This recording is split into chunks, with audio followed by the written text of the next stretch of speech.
what matters to people is what we're delivering for them on the things that affect their day-to-day lives.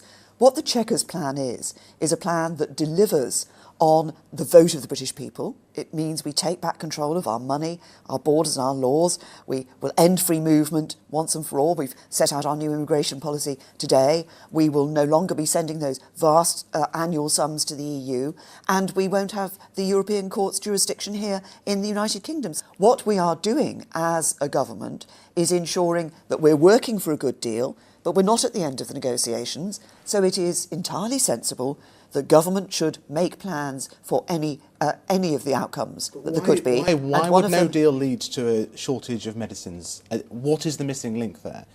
Is the Channel Tunnel going to be blocked, or the port's going to be blocked? What is it that causes that eventuality to have to be planned for? Well, what the government is doing is it's self-planning and putting in place the arrangements that will ensure that we can have as much continuity as possible as we leave the European Union, were it to be the case that we left with no deal.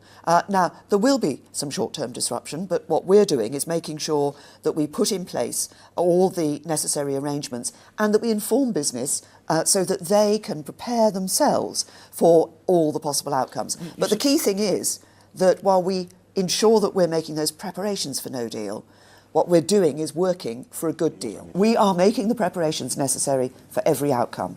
And what I'm clear about is that we, in getting the deal with the European Union, we will be delivering on the vote of the British people.